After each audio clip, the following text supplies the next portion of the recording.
نحمدہ و نصلی علی رسولہ الکریم، اما بعد۔ محترم سامعین کرام، ایک مسئلہ ہمارے سامنے ہے کہ کیا بصوم غد نویت من شہر رمضان پڑھ کر کے نیت کرنا کیسا ہے، کیا درست ہے کہ نہیں؟ اس سلسلے میں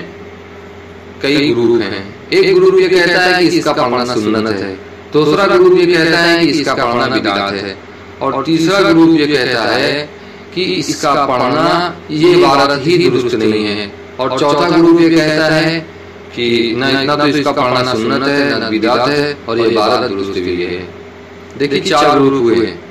پہلا گروپ جنہوں نے کہا کہ یہ سنت ہے، انہوں نے کہا بالکل غلط کہا، کیونکہ نبی اکرم صلی اللہ علیہ وسلم حج اور عمرہ کے علاوہ کسی بھی نیت اللہ کے رسول نے اپنی زندگی کے اندر کسی بھی عبادت کی نیت اللہ کے رسول نے زبان سے نہیں کی۔ اور دوسرا گروپ، اور کسی حدیث سے بھی وہ ثابت نہیں ہے، اور دوسرا گروپ جنہوں نے کہا کہ بدعت ہے، ان کا کہنا درست ہے۔ اس اعتبار سے درست ہے، وہ یہ کہتے ہیں کہ اگر کوئی بندہ ضروری سمجھ کر کے اس کو پڑھے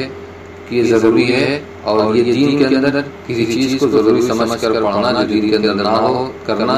وہ بدعت ہے، تو لہذا ان کا کہنا صحیح ہے۔ اور تیسرا گروپ یہ ہے لہذا ضروری سمجھ کر اس کو نہ پڑھا جائے۔ تیسرا گروپ یہ ہے وہ کہتا ہے کہ یہ عبارت ہی درست نہیں ہے، ان کا کہنا غلط ہے۔ کیوں؟ اس لیے کہ یہ کہتے ہیں کہ اس کے اندر کہا گیا ہے کہ میں نے کل کے رمضان کے روزے کی نیت کیا، اور یہ کہتے ہیں کہ کل آج روزہ رکھ رہے ہیں، کل کی نیت کر رہے ہیں، حالانکہ عربی قاعدے کے اعتبار سے کہہ رہے ہیں کہ درست نہیں ہے، لیکن لفظ غد کا معنی آتا ہے کل، اور کل کا اطلاق فقہا کے نزدیک یا تو صبح صادق کے بعد یا تو طلوع آفتاب کے بعد، اور عرفاً بھی ایسا ہے کہ ہم اور آپ کل کس کو کہتے ہیں؟ صبح صادق کے بعد کو کہتے ہیں، یا پھر ہم اور آپ طلوع آفتاب کے بعد کو کل کہتے ہیں۔ عرف بھی ہمارا یہی ہے، عام طور سے لوگ کل اسی کو کہتے ہیں۔ اب چوتھا گروپ یہ ہے، وہ یہ کہہ رہا ہے کہ نہ تو سنت ہے، یعنی حدیث سے ثابت نہیں ہے،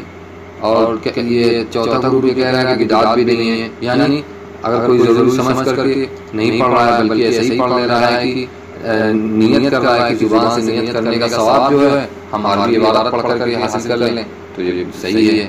اور تیسرا جنہوں نے عبارت کہی غلط ہے، وہ بھی درست نہیں، حالانکہ عبارت درست ہے۔ تو چوتھا گروپ ہم اہل سنت والجماعت کا ہے، جو یہ کہہ رہا ہے کہ یہ اس کا پڑھنا نہ تو سنت ہے اور نہ تو بدعت ہے، اور نہ تو یہ عبارت صحیح نہیں بلکہ عبارت صحیح ہے، اور اگر کوئی بندہ اس کو پڑھ رہا ہے اس لیے کس نیت سے کہ جس طریقے سے ہم زبان سے نیت کرتے ہیں ثواب ملتا ہے، کوئی بھی کسی بھی الفاظ میں اسی طریقے سے ہم عربی الفاظ میں کر لے رہے ہیں،